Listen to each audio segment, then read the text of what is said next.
والذين يصلون ما أمر الله به أن يوصل ويخشون ربهم ويخافون سوء الحساب۔ وہ لوگ جو رشتہ داری کو ملاتے ہیں جن کے ملانے کا حکم اللہ سبحانہ و تعالی نے ارشاد فرمایا، وَيَخْشَوْنَ رَبَّهُمْ، اور اپنے پروردگار سے ڈرتے ہیں، وَيَخَافُونَ سُوءَ الْحِسَابِ، اور حساب کی سختی سے ڈرتے ہیں۔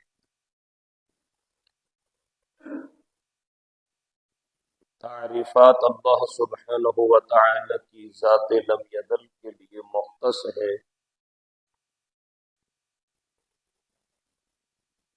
جن کی رحمت کی بدولت زندگی میں رمضان المبارک کی بہاریں ایک مرتبہ پھر میسر آئیں۔ اس سے بڑی کرم نوازی یہ کہ صبح و سحری سے بیدار ہوئے آپ اللہ کے بندے بندیاں، نماز فجر کے بعد خالصتاً اللہ سبحانہ و تعالی کی رضائے رحمت کے حصول کے لیے باقی کے کائنات کے گھر میں کچھ دیر تشریف رکھتے ہیں۔ یہ جو روزانہ تزکیہ نفس کورس کے زیر اہتمام محترم حاجی یاسر بیگ صاحب حفظہ اللہ کی دعوت پہ آپ احباب کی محبت پہ علماء کرام یہاں تشریف لاتے ہیں، نہ آنے والوں کا کوئی کمال ہے، نہ بیٹھنے والوں کا کمال ہے، نہ سننے والوں کی کوئی خوبی ہے، نہ سنانے والوں کا کوئی کمال ہے۔ یہ اللہ کی نظر رحمت ہے جو ہم گنہگاروں پہ ٹھہری۔ اللہ کریم نے ہمیں اس مشن خاص کے لیے چن لیا، قبولیت کی دعا کیا کریں، اللہ اپنی بارگاہ میں ہمیں قبول فرما۔ میرے ذمہ صلہ رحمی کا عنوان لگایا گیا، ایمانیات، اخلاقیات، عبادات کی وہ اعلیٰ قسم ہے کہ جن پہ عمل اور جن کے مطابق زندگی کا بسر کرنا یہ از حد ضروری ہے۔ صحابہ کرام رضوان اللہ علیہ اجمعین فرماتے ہیں کہ رسول اللہ صلی اللہ علیہ وآلہ وسلم قرآن پاک کی صورتیں سکھانے سے پہلے بھی ہمیں ایمان سکھایا کرتے تھے۔ ہمیں ایمان کے اخلاقیات کے تقاضے اور ایمان اور اخلاقیات کے پس منظر میں اپنی عملی زندگی کا تعارف ہو، پھر اس کے بعد رسول اللہ علیہ السلام ہمیں قرآن پاک کی تعلیم دیا کرتے تھے۔ آج ہمارا معاشرہ اخلاقیات سے عاری، دین اسلام کے لیے وہ ایک دھبا بن چکا ہے کہ العیاذ باللہ غیر مسلم بھی ہمارا استہزاء اڑاتے ہیں۔ یورپ میں ایک مسلمان ساری زندگی کسی کرسچن کو پیسے جمع کرواتا رہا، زندگی گزارنے کے بعد جب پاکستان لوٹنے کا خیال آیا تو اس کرسچن سے کہنے لگا وہ میری ساری زندگی کی جمع پونجی تمہارے پاس ہے، برائے مہربانی میری امانت مجھے دے دو، میں اب واپس جانا چاہتا ہوں۔ وہ مکر گیا، بے ایمان ہو گیا، کہنے لگا کون سے پیسے، کوئی پروف؟ میرے پاس تو کچھ نہیں ہے۔ یہ بڑا سٹ پٹایا، بڑا رویا، کسی نے مشورہ دیا کہ ان کے پوپ سے جا کے بات کرو۔ یہ مسلمان جب پوپ کے پاس گیا، اپنا سینیریو بیان کیا، مدعا بیان کیا، جناب یہ ہوا آپ کا ایک کرسچن ایک عیسائی آدمی ہے، میں اس کے پاس پیسے جمع کرواتا رہا ہوں، آج مطالبہ کیا تو وہ مکر گیا ہے۔ اس پوپ اور پادری نے ایک چھوٹی سی پرچی لکھ کے دی، بس یہ جا کے اس کو دے دو۔ یہ مسلمان جب واپس آ کے اس کو وہ پرچی پکڑاتا ہے، اس نے وہ پرچی کھول لی، پڑھی اور فوراً اندر جا کے ساری رقم واپس لے آئی۔ کہنے لگا جناب یہ آپ کے پیسے ہیں، میں معذرت چاہتا ہوں۔ اب یہ پاکستانی مسلمان کہنے لگا پیسے تو اب بعد میں لوں گا، پہلے یہ بتاؤ کہ پہلے تم پیسے دینے سے انکاری تھے، آخر اس پرچی پہ کیا لکھا ہے؟ تو یہ ڈوب مرنے کا مقام ہے ہمارے لیے کہ ہمارا تعارف غیر مسلموں کی نظروں میں کیا ہے۔ اس نے کہا پرچی کے اوپر، اس کاغذ کے اوپر میرے پادری نے، میرے پوپ نے لکھا تم مسلمان کس دن کے ہو گئے ہو جو دھوکہ دینا شروع کر دیا ہے۔ رسول اللہ صلی اللہ علیہ وآلہ وسلم اس لیے ایمانیات کو اخلاقیات پہلے سکھایا کرتے تھے، قرآن کریم کی تعلیم کی باری بعد میں آتی تھی، تو یہ بڑا اچھا ایک سنگ میل ثابت ہوگا۔ یہ جن عناوین کا انتخاب آپ نے کیا تزکیہ نفس کورس کے اندر، صلہ رحمی عمومی اصطلاح کیا ہے، اس کی ڈیفینیشن کیا ہے؟ صلہ رحمی رشتہ داری کے تقاضوں کو پورا کرنا، صلہ رحمی تعلق کو بحال رکھنا، اور بحال رکھنے کا انداز یہ رسول اللہ صلی اللہ علیہ وسلم فرماتے ہیں بدلہ یہ نہیں کہ کوئی تم سے اچھا کرے تو پھر تم اچھا کرو، بلکہ صلہ رحمی یہ ہے کہ لوگ تمہارے ساتھ اچھا نہ بھی کرے تم لوگوں کے ساتھ اچھا سلوک کرو۔ سیدنا ابی ہریرہ رضی اللہ تعالی عنہ سے ایک روایت ہے، رسول اللہ صلی اللہ علیہ وآلہ وسلم نے ارشاد فرمایا تین کام کر لو اللہ کی رحمت تمہیں ڈھانپ لے گی، جنت کا داخلہ میسر اور ممکن ہوگا۔ تین کام کر لو، کون سے؟ جو تجھے محروم رکھے تو اسے عطا کر، جو تجھے محروم رکھے تو اسے عطا کر، جو تجھ پہ ظلم کرے تو اس پہ نوازشات کیا کر، اور جو تیرے ساتھ تعلق کو توڑے تو اس کے ساتھ صلہ رحمی کیا کر۔ یہ تین کام ہیں، بڑے مشکل، حقیقت بات ہے، بالخصوص اس سوسائٹی کے اندر یہ بڑے مشکل ہے۔ فلاں رشتہ دار ہمارے ساتھ تعلق نہیں رکھنا چاہتا، رسول اللہ صلی اللہ علیہ وآلہ وسلم نے قیامت والے دن جن لوگوں کے عرش کے سائے میں ٹھہرنے کا تذکرہ فرمایا ہے، حضرات ایک روایت میں آتا ہے ان میں ایک شخص وہ ہوگا کہ لوگ اس سے تعلق ناتا توڑتے ہیں، وہ لوگوں سے تعلق اور ناتا رکھتا ہے، اور سیدنا ابو بکر صدیق رضی اللہ تعالیٰ نے اس کی عملی مثال بن کے دکھائی تھی جب آپ کی بیٹی ام المومنین سیدہ عائشہ صدیقہ رضی اللہ عنہا پہ الزام لگا تو دیکھا دیکھی بس منافقوں کی چال بازیوں کی وجہ سے کچھ سادہ لوگ مسلمان بھی شکار ہو گئے تھے، تو ان شکار ہونے والے مسلمانوں میں حضرت مستہ رضی اللہ تعالیٰ عنہ بھی تھے، جو سیدنا صدیق اکبر رضی اللہ تعالیٰ عنہ کے قریبی رشتہ دار بھی تھے، کچھ وہ مستحق بھی تھے۔ حضرت سیدنا صدیق اکبر ان کے گھر کا راشن خرچہ وغیرہ چلایا کرتے تھے۔ اب ایک کامن سی بات ہے، فطری اصول یہ ہے کہ کسی کے بیٹی کے متعلق آپ اگر نازیبا کلمات کہتے ہیں یا کسی طریقے سے آپ انوالو ہوتے ہیں اس کے اندر، تو ظاہری بات ہے ایک باپ کو غصہ آئے گا۔ سیدنا صدیق اکبر نے ان سے تعلق توڑ لیا، خرچہ بند کر دیا، میں تمہارے گھر کا مہینے کا راشن ڈالتا ہوں اور تم میری بیٹی پہ الزام لگانے والوں کے سازش کا شکار ہو گئے۔ آسمان سے اعلان ہوا الا تحبون ان یغفر اللہ لکم، رشتہ داری نہ توڑو، کیا تم یہ نہیں چاہتے؟ انہوں نے جو کیا وہ ان کے ساتھ، تم یہ نہیں چاہتے؟ تمہیں یہ عزیز نہیں، تمہیں محبت نہیں کہ اللہ کریم تمہارے گناہوں کو معاف فرما دے؟ تو سیدنا صدیق اکبر رضی اللہ عنہ ہاتھ کھڑا کر کے کہنے لگے اللہ کے رسول مجھے یہی پسند ہے کہ اللہ مجھے معاف فرما دے، لہذا صلہ رحمی کا اہتمام کر دیا۔ سیدہ ام المومنین خدیجہ الکبریٰ رضی اللہ تعالی عنہا سے اس کی ایک مثال ملتی ہے۔ جناب رسول اللہ صلی اللہ علیہ وآلہ وسلم گھر میں تشریف فرما ہے، دروازے پہ دستک ہوئی،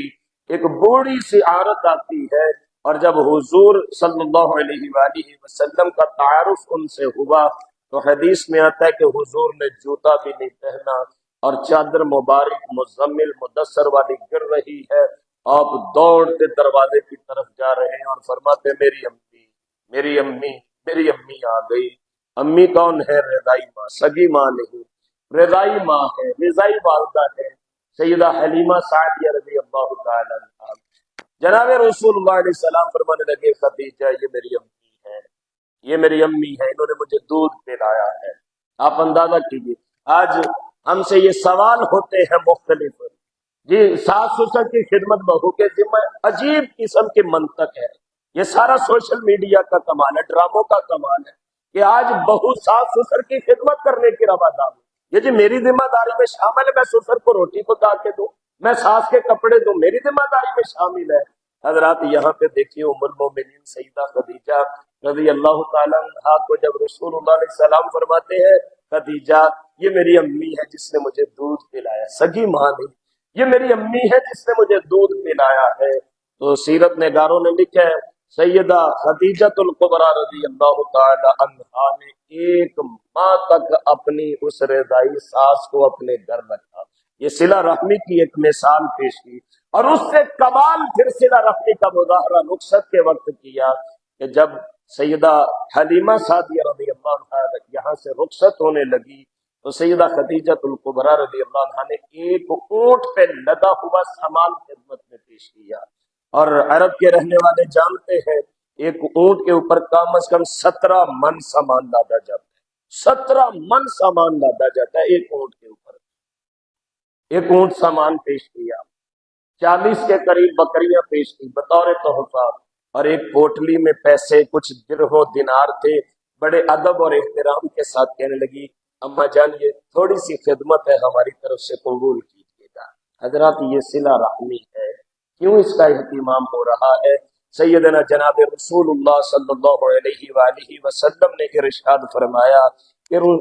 جو شخص آخرت کے دن پہ ایمان رکھتا ہے، جس کو مرنا یاد ہو، اسے چاہیے کہ صلہ رحمی کرے۔ پھر ایک راز کی بات بتائی گئی، سیدنا انس بن مالک رضی اللہ تعالیٰ عنہ سے روایت ہے، رسول اللہ علیہ السلام نے فرمایا اللہ اکبر کبیرہ، جو شخص چاہتا ہے کہ میری عمر دراز ہو، جو شخص چاہتا ہے میرے رزق میں برکت ہو، آج یہی ہماری پرابلم ہے، یہی میجر ریزن ہے ہماری زندگی کے اندر، رزق فراخ نہیں ہے، کاروباری مشکلات ہیں، کیا کیا جائے؟ صلہ رحمی کا اہتمام کیا۔ یہ حضور نے نسخہ کیمیا ارشاد فرمایا، حضور نے ارشاد فرمایا جس کو چاہیے کہ اس کا رزق فراخ ہو، چاہیے کہ وہ صلہ رحمی کرے۔ ہمارے پروفیسر سلیم راؤت صاحب وہ ایک دن مجھے بتانے لگے کہ ایک حاجی صاحب ہے فیکٹری کے مالک، وہ کہنے لگے میں نے تو یہ ٹوٹکا پکڑا ہوا ہے، جب میرا کوئی کاروبار ٹھنڈا مندہ ہوتا ہے، جب کوئی رزق کی پریشانی آنے لگتی ہے، میں اپنی بہنوں کو فون کرتا ہوں بچے اٹھاؤ فوراً میرے گھر آ جاؤ، میں جتنی تمہاری خدمت کروں گا اللہ میرے لیے رزق کے دروازے کھول دیں۔ ہم دروازے بند کرتے ہیں، ہم بہنوں کے لیے بھی دروازے بند ہیں، رشتہ داروں کے لیے بند ہیں۔ یہ رسول اللہ علیہ السلام نے نسخہ بتایا ہے، تم میں سے جو چاہتا ہے کہ اس کے رزق میں برکت ہو، اور جو چاہتا ہے کہ اس کی عمر میں برکت ہو، اسے چاہیے کہ وہ رشتہ داری کی پاسداری کرے، صلہ رحمی کا اہتمام کرے، اور جناب رسول اللہ صلی اللہ علیہ وآلہ وسلم کے بتائے ہوئے اس اسوہ کی خلاف ورزی کا نقصان کیا ہوگا؟ صلہ رحمی اہتمام کرنا چاہیے، اللہ کی طرف سے رحمتیں برکتیں اترتی ہیں۔ لیکن اگر ایسا نہیں، ایک شخص آ کے کہنے لگا حضور کوئی شارٹ کٹ راستہ بتا دیجیے، میں جنت میں جانا چاہتا ہوں، فرمایا رشتہ داروں کے ساتھ اچھا سلوک کیا کرو، اللہ جنت نصیب فرما دیں گے۔ رشتہ داروں کے ساتھ جناب رسول اللہ صلی اللہ علیہ وآلہ وسلم کو مکہ والوں نے کس قدر نہیں ستایا، کون سا ظلم ہے جو حضور پہ اور آپ کے ماننے والوں پہ نہیں ڈھایا گیا، حتیٰ کہ میں نے ایک حدیث میں پڑھا ہے اللہ کے رسول علیہ السلام فرماتے ہیں جتنا اللہ کی راہ میں ستایا گیا ہوں مجھ سے پہلے کوئی نبی بھی نہیں ستایا گیا۔ اس کے باوجود ایک وقت آیا تھا جب مکہ والوں کے اوپر قحط کا دور تھا، اور سیدنا ثمامہ بن اسار رضی اللہ عنہ کے گاؤں سے گندم جاتی تھی، تو سیدنا ثمامہ نے گندم روک دی کہ تم ہمارے حضور کی مخالفت کرو ہم تمہیں دانے دیں، یہ نہیں ہو سکتا۔ جب رسول اللہ صلی اللہ علیہ وسلم کو خبر ہوئی، آپ نے ایک خط لکھا ثمامہ بن اسال کے نام، ثمامہ ان کی گندم نہ روکو، یہ کافر ہیں تو میرے رشتہ دار، یہ نہیں مانتے مجھے ہے تو میرے رشتہ دار، ثمامہ ان کی گندم نہ روکو، ان کے دانے جاری کر دو، ثمامہ ان کے ساتھ ایسے نہ کرو، یہ میرے رشتہ دار ہیں۔ اللہ اکبر کبیرہ۔ فتح مکہ کے موقع پہ رسول اللہ صلی اللہ علیہ وآلہ وسلم نے جس کمال صلہ رحمی کا مظاہرہ فرمایا، کائنات کی تاریخ اس کی مثال لکھنے سے کافر ہے۔ حضور کے سامنے سبھی کھڑے ہیں، وہ بھی کھڑے ہیں جنہوں نے آپ کی بیٹی سیدہ زینب کے پیٹ میں ٹھڈے مارے، وہ بھی کھڑے ہیں جنہوں نے سیدہ کو سواری سے گرا کے ان کا عمل ضائع کر دیا تھا، وہ بھی کھڑے ہیں جنہوں نے بلال کو تپتے کوئلوں کے اوپر لٹایا تھا، وہ بھی کھڑے ہیں جنہوں نے حضرت عثمان کو اذیتیں دی تھی۔ حضور کی بارگاہ میں کھڑے اور حضور پوچھتے ہیں بتاؤ کس سلوک کی امید رکھتے ہو؟ کہنے لگے آپ ہمارے بھائی ہیں، ہمارے بھتیجے ہیں، ہمارے بھانجے ہیں، آپ بھی کریم، آپ کا باپ بھی کریم، آپ کا دادا بھی کریم تھا، ہم انتہائی نیک سلوک کی تمنا رکھتے ہیں، تو حضور نے کیا فرمایا تھا، کیا ارشاد فرمایا تھا؟ ہم کہتے ہیں فلاں کے ساتھ میرا معاملہ ایسے، اسے کہہ دینا میرے جنازے کو بھی ہاتھ نہ لگائے، فلاں کو کہہ دینا تیرا میرا مرن جیون ختم ہو گیا بس۔ وہ بھائی ہم آن کی آن میں منٹ کے منٹ میں رشتہ داری توڑ کے رکھ دیتے ہیں، اور یہاں پہ ارشاد کیا ہونا ہے؟ بیٹی کے قاتل سامنے کھڑے ہیں، صحابہ کے قاتل سامنے کھڑے ہیں، اذیتیں دینے والے سامنے کھڑے ہیں، اور حضور فرما رہے ہیں جاؤ میں نے تمہیں سب کو معاف کر دیا، لا تثریب علیکم اليوم، جاؤ میں نے تم سب کو معاف کر دیا ہے۔ یہ صلہ رحمی کی بہت بڑی مثال ہے، لقد کان لکم فی رسول اللہ اسوۃ حسنہ کے تناظر کے اندر، جاؤ میں نے تم سب کو معاف کر دیا ہے، جو حرم پاک میں آ جائے وہ بھی معاف ہو گیا، جو اپنے گھر کا دروازہ بند کر لے میں نے اس کو بھی معاف کر دیا ہے۔ تو اس لیے صلہ رحمی کی مطابقت کے سبب جنت کا دخول، اللہ کی رحمت کا حصول، اور اللہ سبحانہ و تعالی کی طرف سے عمر اور رزق میں برکات ملتی ہے۔ اب دوسرا پہلو انتہائی اختصار کے ساتھ اس عنوان کا یہ دیکھیے، اگر ہم رشتہ داری کے پاس داری نہ رکھ سکے، صلہ رحمی نہیں کر سکے، تو پھر پتہ اس کا نقصان کتنا ہے۔ قرآن کریم میں اللہ سبحانہ و تعالی ارشاد فرماتے ہیں الذین ینقضون عہد اللہ من بعد میثاقہ وَيَقْطَعُونَ مَا أَمَرَ اللَّهُ بِهِ أَن يُرْسَلَ أُولَئِكَ هُمُ الْخَاسِرُونَ۔ اصل نقصان اس بندے کا ہے جو رشتہ داری توڑتا، اصل نقصان اس بندے کا جو صلہ رحمی نہیں کرتا، اصل نقصان اس بندے کا ہے جس کو رشتوں کا تقدس اور رشتوں کی پاسداری نہیں۔ اللہ اکبر کبیرہ۔ اور کوئی عمل اگر آپ اللہ کی رضا کے لیے رسول اللہ علیہ السلام کے اسوہ کے مطابق کرتے ہیں، میرے کریم مالک آپ کی کوئی کوشش، کوئی کاوش، کوئی نیکی ضائع نہیں کرنے دیں گے۔ جرمن کے اندر ایک مسلمان رہائش پذیر تھے، اور پڑوس میں ایک غیر مسلم آباد، اس غیر مسلم کو کوئی ایمرجنسی ہوگی، بغیر اطلاع دیے اچانک سے گھر کو لاک کر کے کہیں جانا پڑ گیا۔ نیوز پیپر کا دور، ڈیلی اخبار اس کے گھر آتا تھا۔ اب جب اس مسلمان نے دیکھا کہ اس بندہ کا اخبار آج بھی باہر پڑا ہے، غیر مسلم کا، کل بھی باہر پڑا ہے، اس مسلمان نے بڑے اہتمام کے ساتھ وہ اخبارات اٹھا کے اپنے گھر میں جمع کرنے شروع کر دی۔ ایک مہینہ لگ گیا اس غیر مسلم کو واپس، جو جرمن کا واقعہ آپ کو سنا رہا ہوں، ایک ماہ کے بعد جب وہ واپس آیا تو یہ مسلمان وہ پورے مہینے کے نیوز پیپر میں جا کے تھا جناب یہ آپ کی اخباریں ضائع ہو جانی تھی، باہر روڈ پہ پڑی رہتی تھی، آپ کے دروازے پہ میں نے دیکھا کہ شاید آپ گھر پہ موجود نہیں ہیں، اور نیوز پیپر والے کو آپ منع بھی نہیں کر سکے، لہذا میں نے یہ سنبھال کے رکھی، یہ آپ کی امانت ہے، پورے مہینے کے نیوز پیپر آپ کے، یہ اخبارات آپ کے خدمت میں حاضر ہیں۔ وہ کہنے لگا میں نے تو آپ کی یہ ڈیوٹی بھی نہیں لگائی تھی، مجھے یہ بتائیے آپ کے دل میں یہ خیال کیسے پیدا ہوا؟ مسلمان کہنے لگا ہمارا دین اسلام یہی تو حسن بیان کرتا ہے، یہی تو خاصہ ہے دین اسلام کا کہ ہمیں رشتہ داری جوڑنے کا، تعلق ناتا جوڑنے کا، ہمسائے پڑوسی اور رشتہ دار کے ساتھ صلہ رکھنے کا درس حضرت رسول اللہ صلی اللہ علیہ وسلم نے دیا۔ تو وہ غیر مسلم صرف ایک عمل دیکھیے، ایک عمل ایسا ہے، وہ غیر مسلم اتنا متاثر ہوا، کہنے لگا اخبارات کو بعد میں اندر رکھ کے آؤں گا، پہلے اللہ کے لیے مجھے بھی کلمہ پڑھا کے مسلمان کر لو۔ تو حضرات صلہ رحمی اس معاشرے کا حسن ہے، صلہ رحمی کے سبب ہم سچے پکے مسلمان ثابت ہو سکتے ہیں، صلہ رحمی کے سبب ہمارے رزق میں برکت ہوگی، ہمارے مال میں برکت ہوگی، ہماری عمر میں برکت ہوگی۔ تو آج کی نشست کا یہی پیغام ہے، اس کو خود بھی سوچنے سمجھنے کی کوشش کیجیے گا، اور اپنے عزیز و اقربا، اپنے اہل خانہ کو بھی ضرور آج کی میری ان ٹوٹی پھوٹی گزارشات کو پہنچانے کی کوشش کیجیے گا کہ ہم اگر ایک کامیاب مسلمان بننا چاہتے ہیں تو پھر اللہ کے لیے رشتہ داری کو جوڑنے کا اہتمام کریں۔ ایک سوال یقیناً آپ کے ذہنوں میں ہوگا، میں بھی اس کا شکار ہوں، آپ بھی شکار ہیں، کہ بھئی فلاں رشتہ دار ہے، ہم بڑی کوشش کرتے ہیں، وہ پھر ڈنڈی مارتا ہے، وہ پھر کوئی نہ کوئی پریشانی پہنچانے کی کوشش کرتا ہے۔